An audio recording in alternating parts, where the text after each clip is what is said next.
So in this example, we see that the denominator is already factored.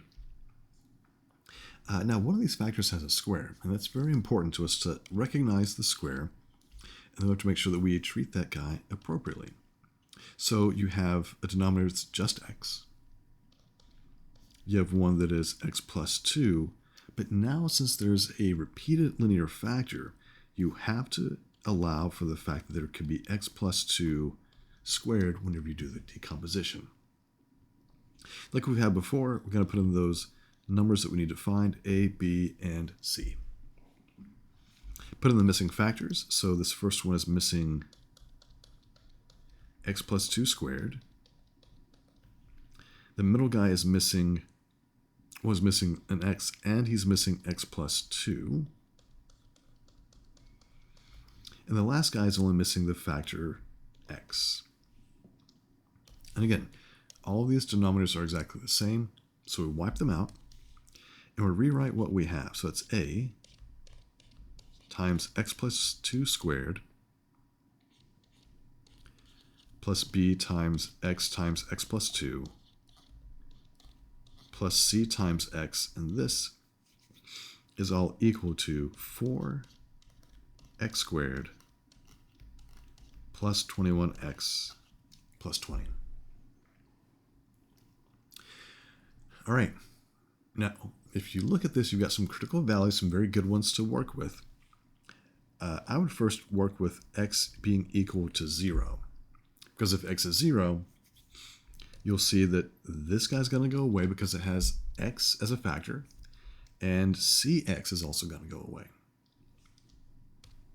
So when I plug in 0, I would have 0 plus 2 squared, so that's going to give me 4a, and on the right side, you would have, well, you plugged in 0, so that guy's gone, you just have 20. So 4a equals 20, a equals 5. All right, that's a good start. The next critical value would be when x equals -2. All right, so when x equals -2, what's going to happen? Well, x equals -2 means that this guy's going to become 0, and this guy's also going to become 0. So we'll be focused on seeing what happens with c. So x is -2, so it's going to be -2c equals. All right, we've got to plug in -2 and do the math here. So -2 squared times 4 is going to give us 16 minus 42 plus 20. So -2c is equal to, make sure I do the math right there, so it's going to be -6. So c equals +3. We're almost there, right? The last thing we need to do is to figure out how we can, well, we're not going to get things to cancel out because we've already talked about our two critical values. But we've got to find a way to get to b. Now, you have a lot of options here. You could really pick any number other than 0 and -2. But you don't want to go crazy, right? You want to pick a number that kind of keeps things nice and small. You could just do 1, but I would actually do this. I'm going to see what happens when x equals -1. You might say, why -1? When I plug in -1 here, I get -1 plus 2, which is just 1. And 1 squared is 1, so that makes things very nice. I get just a. When I plug in -1 here and here, we get -1 times 1, so it's going to be minus b. And then when I plug in -1 here, okay, so that's going to be minus c. And on the right side of the equation, it's a simple matter to plug in -1. So we have +4 minus 21 plus 20. All right, so that means, well, hold on. A is 5. B is unknown. C is +3. 4 minus 21 plus 20 is going to give us 3. All right, now let's solve this for b. So that's b plus 2 equals 3. So b equals +1. Oh, no, it doesn't. What am I doing? I made a mistake, a horrible mistake. This is negative b plus 2 equals 3. That means negative b equals 1. So b equals negative 1. I also made a very careless mistake with my sign. No, I did make a careless mistake with my signs. You gotta watch out. Even someone like me who's been doing this for years, still make mistakes. I'm not proud of it, but it happens. So you have A, B, and C. So that means that this partial fraction decomposition is going to have 5 over x minus 1 over x plus 2 plus 3 over x plus 2 quantity squared. So if we were to multiply all that out, you would see that things would be exactly the same. Right? We'd be right back here at the very beginning. And there you go. All right, let's do another example where I've got these repeated factors. Oh, this is even worse, right? So you'll notice here that x is repeated as a factor twice. So I have to do one with x and one with x squared. And then I have x plus 1 is being repeated. So I have x plus 1 and then one with x plus 1 squared. So now I'll have to do A, B, C, and D. Ugh. Well, as long as we take a deep breath and we focus on this, I think we're going to be okay. So I hope you can start to see how we set these guys up. Think about what A is missing. Right, so A is missing a second x, and he's missing the x plus 1 squared. B is over x squared, so he's missing the x plus 1 squared. C is over x plus 1, so he's missing both of the plain x factors, so x squared, and he's missing another x plus 1 factor. And then D is missing the x squared because he already has the x plus 1 squared. And this is equal to x squared plus 3x plus 1. Okay, let's see what we can do here. Now, when I see a factor that's x, I'm going to go ahead and start off by doing or investigating when x equals 0. Now, when x equals 0, that factor is gone, this guy's gone, and that guy's gone. The only one who doesn't have just a factor of x is the b. And so when I plug in 0 here, I'm going to end up with just b equals, now I plugged in 0 everywhere for x, right? So that guy's gone. Whoops. This guy's gone, and so is that one. So, well, there you go. B equals 1. You don't even have to really think about that one. It's just b equals 1. All right. So let's erase these guys. The next critical value you want to look at is when x equals negative 1. So when x equals negative 1, that guy's gone, so is that one. When I plug in negative 1 here, I end up with positive 1, so it's just going to be d is equal to, all right, so keep in mind I'm plugging in, get rid of that. I was plugging in negative 1. So I have 1 minus 3 plus 1.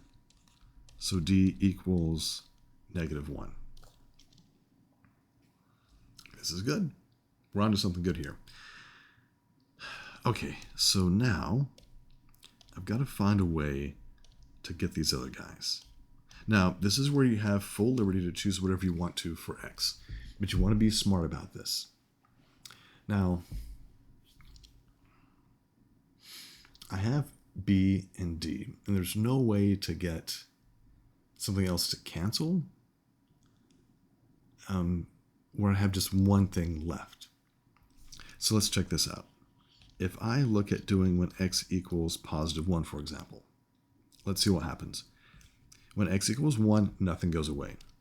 But I do have, let's see here, if I plug in 1 and 1, I get 1 plus 1 squared, 2 is 4, so I end up with 4a I plug in 1 here, so that's going to be 4b plus 1 squared times 1 plus 1, so that's going to give me 2.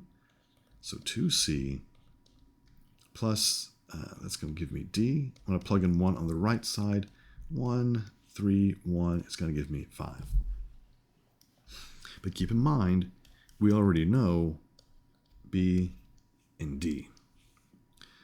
So 4a, that's going to be plus 4 plus 2c minus 1 equals 5. When I clean this up, I get 4a plus 2c. 4 minus 1 is 3. Kick to the other side is going to give us positive 2. Now again, this does not give me a solution, but it can help me create a system of equations that can lead me to the solution. So let's pick another good, hopefully a good value for x. We were in 1 and negative 1. If I want to keep things small with that factor of x plus 1, I could use 2, but I think negative 2 might be even better. So let's see what happens when x equals negative 2.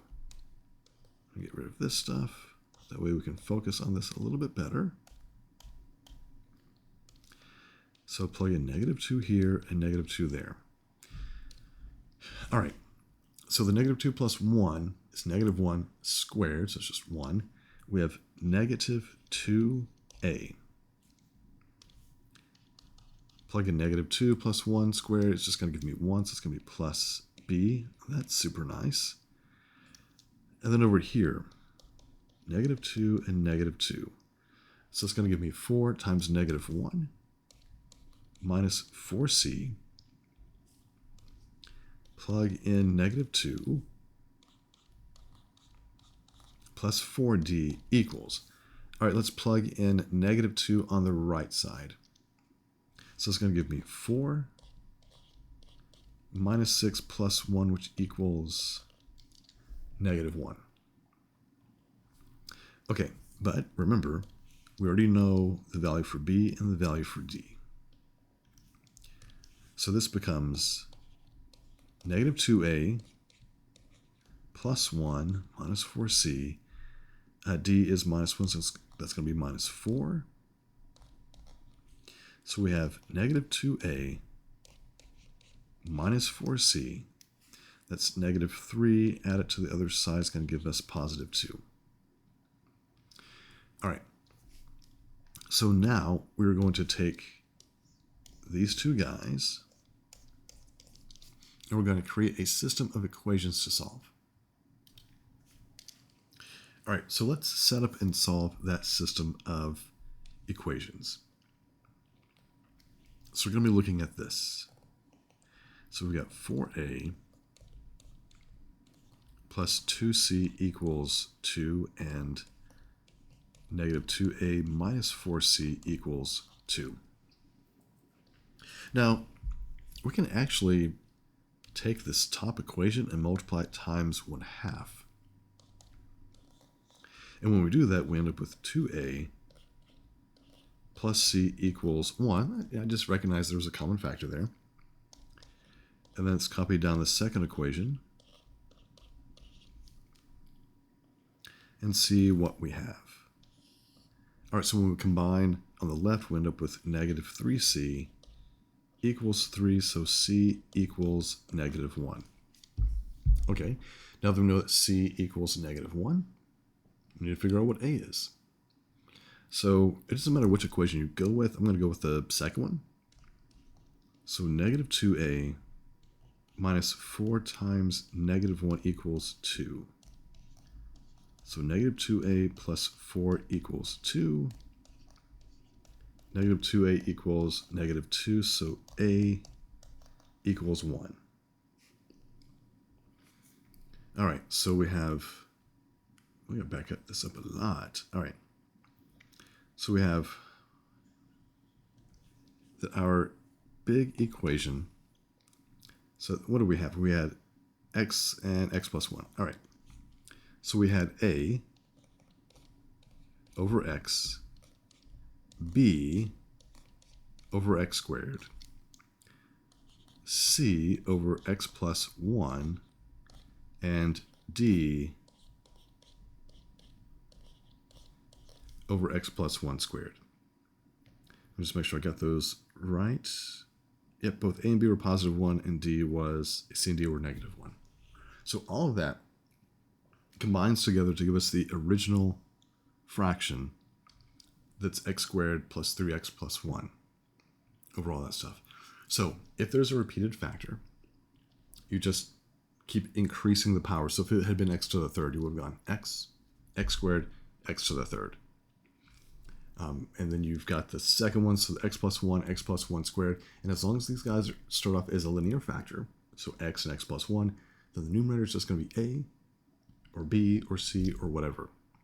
What if it's a quadratic factor? Well, I'll have to talk about that coming up next.